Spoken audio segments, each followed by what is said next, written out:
So now we're going to talk about our required practical, and it's to make up a volumetric solution and carry out a simple acid-base titration. So what we're going to do is to prepare a solution of sodium hydrogen sulfate that has a known concentration, and then determine the concentration of sodium hydroxide by titration using this solution. So the method is in two parts. The first part is preparing a standard solution, and then the second part will be actually conducting the titration. So for part one, the first thing we do is weigh out exactly 2.7 to 3.3 grams of the sodium hydrogen sulfate solid. And we put that directly into a beaker and record the actual mass that we've weighed out. And then we make this up to a 250 centimeters cubed solution for use in a titration. And we do this using a wash bottle like in the diagram. And we also make up this 250 centimeters cubed solution in what we call a volumetric flask. So this is the type of flask that we see in this diagram. So this is our volumetric flask.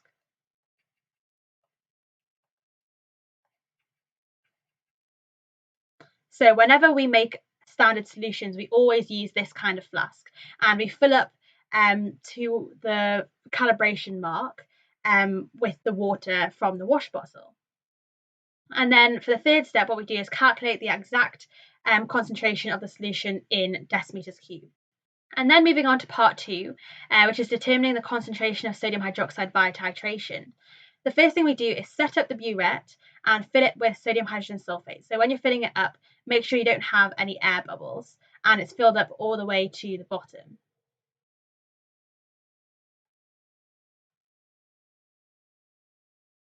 And so you should have something that looks a bit like the diagram on the right. So we have the stand and then the burette in the burette holder.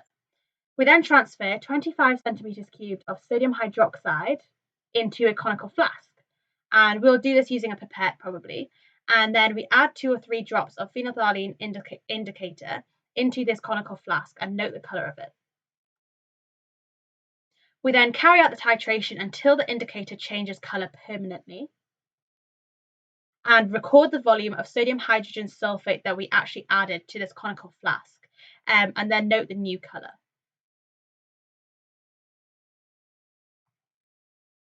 So how we carry out the titration is we keep on adding this sodium hydrogen sulfate by opening the tap on the burette. And we do that with one hand, and then with the other hand we swirl the conical flask. And so after a while, so after some amount of the sodium hydrogen sulfate has been added, the indicator should start to change colour. And when it changes colour permanently, we then stop adding the sodium hydrogen sulfate and then record how much we've added. We then repeat this titration until we obtain 3 concordant results. And what that means is that they all have to be within 0.1 centimeters cubed of each other.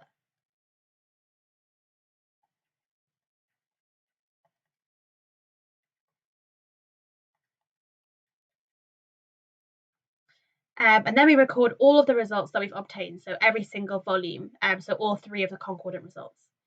And then we construct an equation. So this will be the chemical equation that we're reacting, and we use this and the mean volume of the sodium hydrogen sulfate.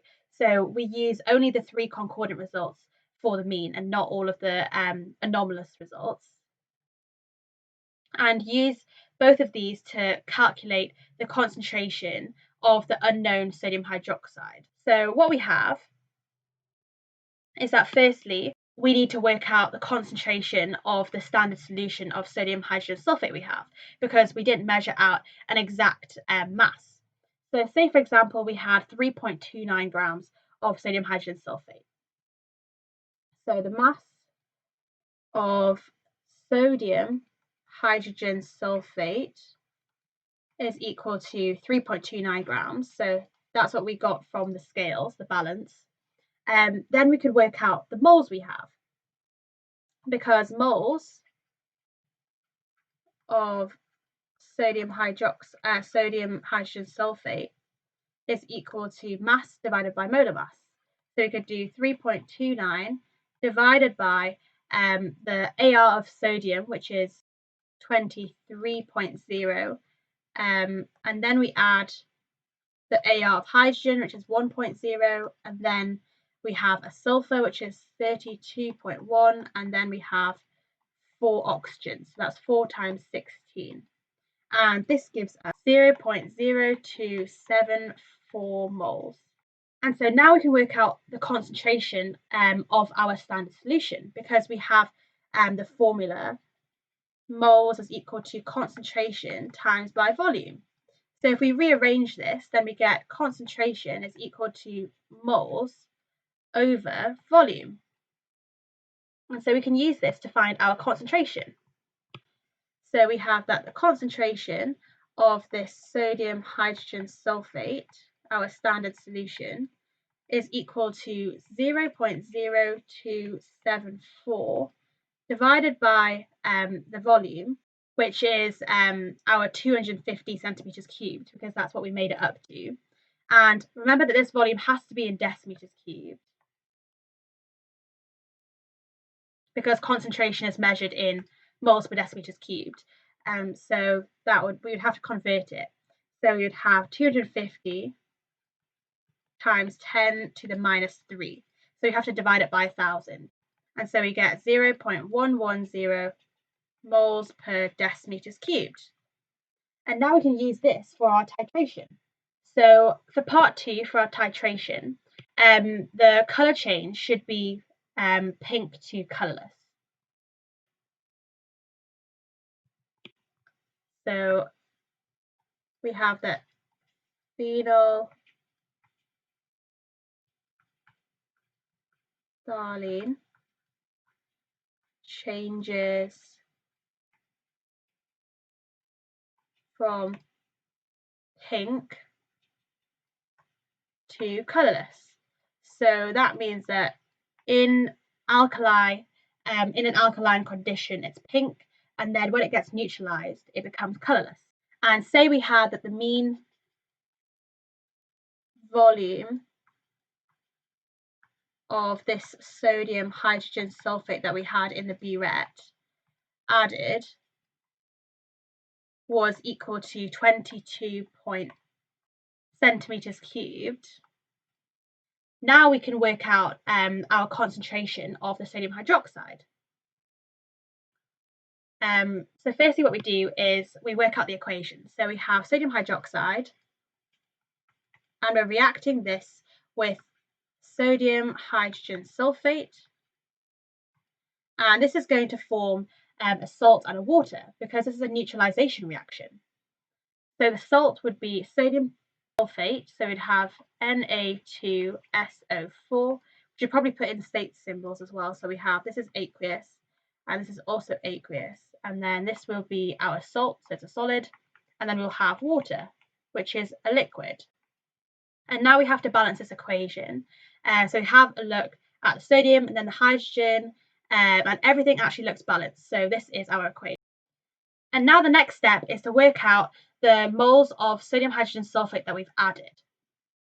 So we've got the moles of sodium hydrogen sulfate added will be equal to the concentration of this sodium hydrogen sulfate solution multiplied by the volume. So we've got the concentration we worked out to be 0.110, and then we multiply it by the volume, and the volume we added was this 22.30 centimeters cubed.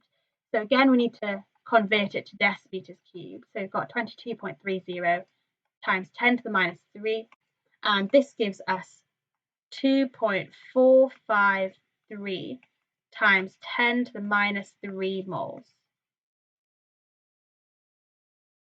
And so now we can use our equation to work out how much of this sodium hydroxide we must have had, because we can look at the ratios. So from equation,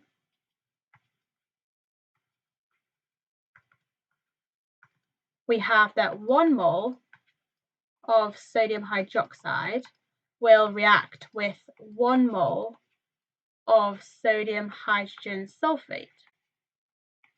And so therefore, if we have 2.453 times 10 to the minus 3 moles of sodium hydrogen sulfate, then that means we must have 2.453 times 10 to the minus 3 moles of this sodium hydroxide. because they're in a 1-to-1 ratio. And so what we can do is now work out the concentration of this sodium hydroxide, because we've got the moles now and also the volume it's in. So the concentration of sodium hydroxide is equal to number of moles, so 2.453 times 10 to the minus 3, and then the volume. So we added 25 centimeters cubed into that conical flask. So that's the volume we use. And so we have to convert that. So we have 25 times 10 to the minus 3, and this gives us 0.0981 moles per decimeters cubed. So now we've found our concentration of sodium hydroxide. So now I'm going to go on to a few questions. So for question 1, a sample of hydrated nickel sulfate with a mass of 2.287 grams was heated to remove all of the water of crystallization. And so the solid remaining had a mass of 1.344 grams. Calculate the value of the integer x. The meaning of integer is just a number. So what we need to recognize is that this is actually an empirical formula question. So we're just looking at how many waters we have in this sample of hydrated nickel sulfate. So what we do first is we work out how much water has gone, because to get from 2.287 grams to 1.344 grams, we've actually got rid of all the water. And so the first thing to do is to look at the water lost. So we have the mass of water which has been lost, and this is equal to the 2.287 that we started off with, and then minus the 1.344, because this is just our nickel sulfate without the water. And so this gives us 0.943 grams. And so now we can use our normal method to find the empirical formula. So we can separate it out like this. So we have nickel sulfate and we also have water. So the mass of nickel sulfate we have is this 1.344 grams. And then for water, we have just found that it's 0.943 grams. And so we use the same method as we usually do. So first we divide by their MRs. So we have 1.344 divided by 58.7 plus 32.1 plus 4 times 16, which is 64. And this gives us 8.682 times 10 to the minus 3 moles. Whereas for water, we have 0.943 divided by 16 plus 2, which is 18. And this is 0.0524. So here we've divided by their MRs. And then the next step is to divide by the smallest. So we have 8.682 times 10 to the minus 3 divided by the smallest, which is this 8.682 times 10 to the minus 3. So this gives us 1. And then we have 0.0524 divided by 8.682 times 10 to the minus 3. And this equals 6.04. So here we've divided by the smallest.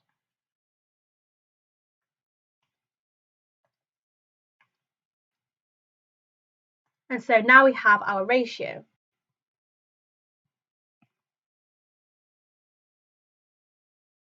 So we have the ratio is equal to 1 to 6. So we have our formula. So it's 1 nickel sulfate and then 6 waters.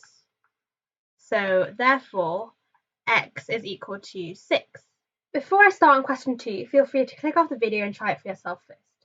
So 25 centimeters cubed of a 0.050 moles per decimeters cubed solution of sodium hydroxide was neutralized by 20 centimeters cubed of sulfuric acid.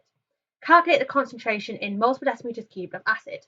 So first we need to recognize that this is a titration calculation, so it's a neutralization reaction. And firstly what we do is write out the equation. So we have sodium hydroxide And this is going to react with sulfuric acid. And because this is a neutralization reaction and we're reacting an acid with a base, we form a salt and water.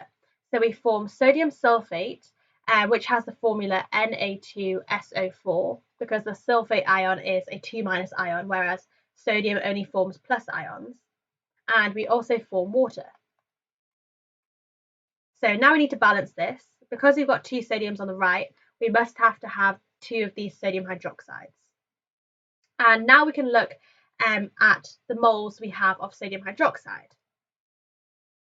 So the moles of sodium hydroxide that we've reacted is equal to the concentration multiplied by the volume. So we have 0.050 as the concentration, and the volume we have in centimeters cubed. But we need to remember with this equation that we have to use decimeters cubed. And so we have to divide it by 1,000 to find its volume in decimeters cubed. So we have 25 times 10 to the minus 3. So that's equivalent to dividing it by 1,000. And this gives us 1.25 times 10 to the minus 3 moles. And now we can look at our relationship between the sodium hydroxide and the sulfuric acid. So we can say that from equation,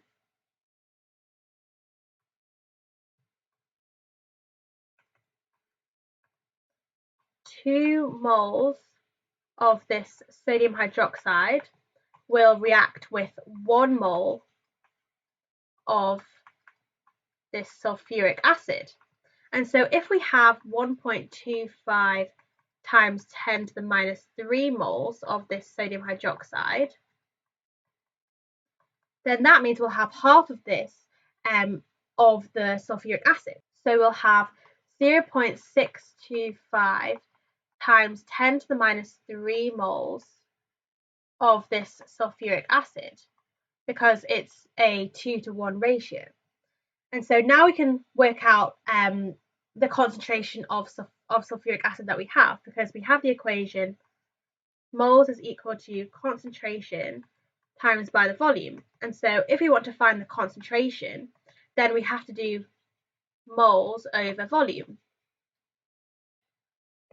And so we get that the concentration of this sulfuric acid is equal to the moles we have, so 0.625 times 10 to the minus 3, and then we're going to divide by the volume. And this is given in the question, and it says we have 20 centimeters cubed of sulfuric acid.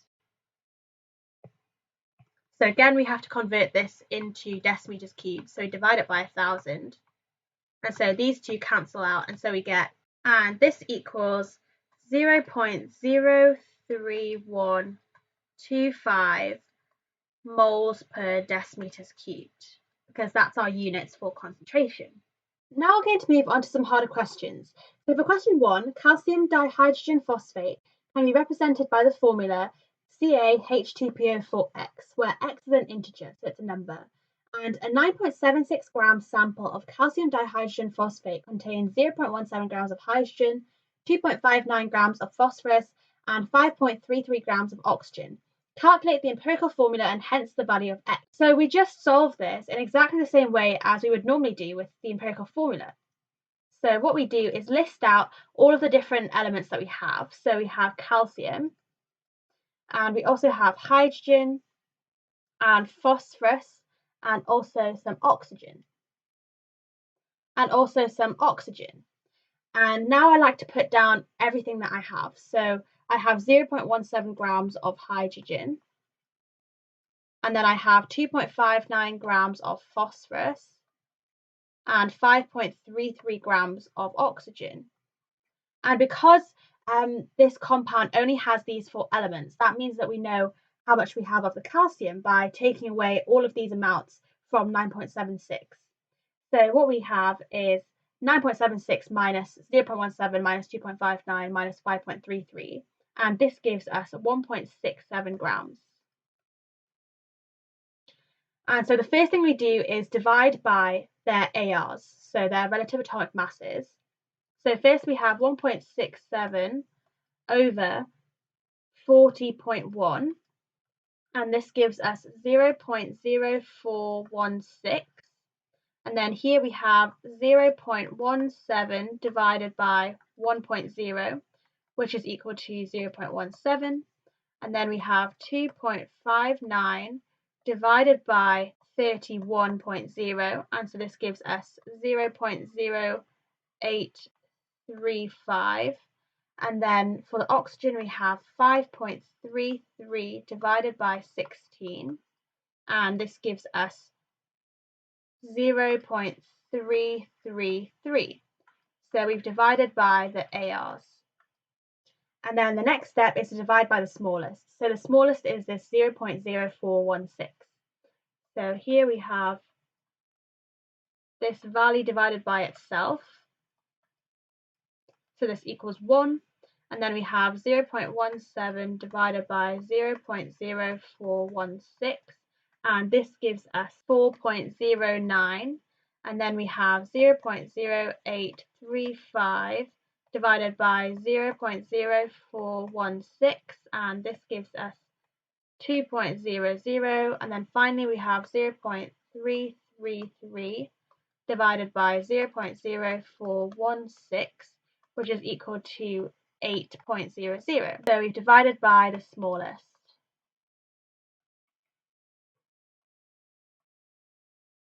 And now what we have is the ratio. So we have the ratio is equal to 1 to 4.09, which is close to 4. So it rounds to 4, and then we have 2. So then this is our empirical formula.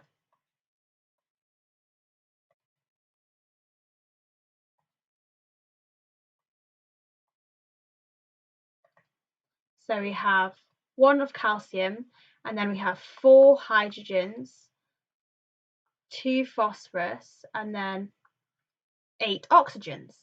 And this is equal to calcium, and then if I write, because it's given to us in the question as H2PO4X.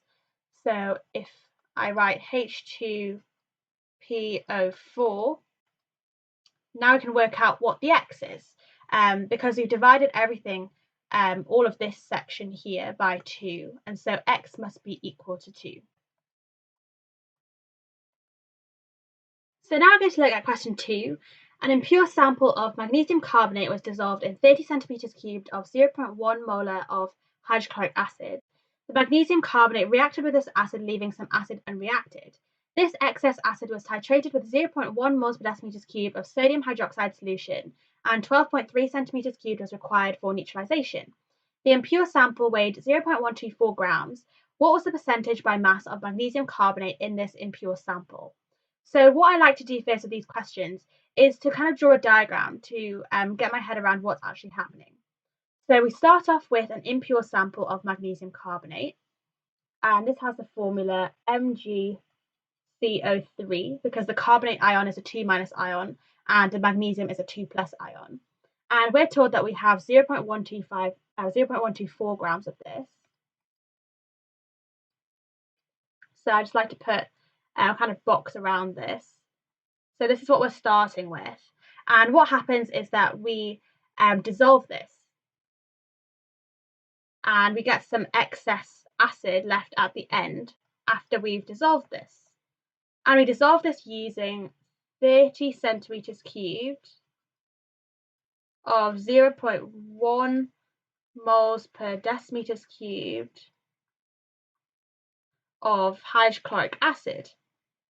And then what happens is that this excess acid, what we add to it is some sodium hydroxide to neutralize. And we needed 12.3 centimeters cubed of this 0.10 moles per decimeters cubed of sodium hydroxide. So now that we've done this, we can see what actually happens, and hopefully this should help us work out the answer to the question. So first what I'm going to do is work out the number of moles of sodium hydroxide that we have, that we've added to this excess of hydrochloric acid. So the moles of sodium hydroxide is equal to concentration multiplied by the volume. So we have concentration is 0.10, and then we multiply it by 12.3, but we need it to be in decimeters cubed, so divide this by 1,000 or multiply it by 10 to the minus 3. And so this gives us 1.23 times 10 to the minus 3 moles of sodium hydroxide. And now we can write out the equation that we have of the reaction happening between sodium hydroxide and hydrochloric acid. So we have sodium hydroxide reacting with hydrochloric acid, and because we're reacting a base with an acid, we form salt and water. So we form sodium chloride and some water. And this equation is actually already balanced. And so now we can see that there is a 1-to-1 ratio between sodium hydroxide and hydrochloric acid. So how we write this is that from equation,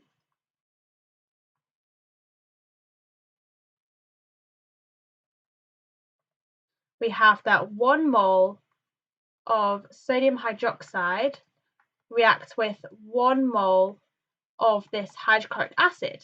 And so that means that if we have 1.23 times 10 to the minus 3 moles of sodium hydroxide, then this will react with 1.23 times 10 to the minus 3 moles of hydrochloric acid, because it's a 1-to-1 ratio. And so because now we've got the moles which were in excess of the hydrochloric acid, we can work out how much of the magnesium carbonate has reacted if we write out that equation as well. So firstly, I'm going to start off by writing the equation of the reaction between hydrochloric acid and magnesium carbonate. So we have MgCO3 reacting with hydrochloric acid, and this is a reaction between a carbonate and an acid. So we form salt, carbon dioxide, and water. So we form magnesium chloride, and then we form carbon dioxide and also water. And because we have 2 chlorines on the right, we need 2 of these hydrochloric acids on the left. And now the whole equation should be balanced. And now I'm going to work out the number of moles of hydrochloric acid that we used to react with this magnesium carbonate. So we have that the moles of HCl added is equal to the concentration multiplied by the volume. So we have a concentration of 0.100, and then we multiply it by 30, but we need to convert this into decimeters cubed, so divide it by 1,000 again. And so this gives us 3 times 10 to the minus 3 moles. And now we can work out how much hydrochloric acid actually reacted with this magnesium carbonate, because after reaction we had excess. And so if we take away the excess from this value that we found now, we can find out how much we've actually reacted with the magnesium carbonate. So the moles of HCl reacted is equal to this 3 times 10 to minus 3, so this is what we added, and then take away this 1.23 times 10 to the minus 3, because this is the stuff that we had at the end that didn't react with the magnesium carbonate. And so this gives us 1.77 times 10 to the minus 3 moles. And now we can look at our equation to see the relationship, or the ratio between magnesium carbonate and hydrochloric acid. So from equation,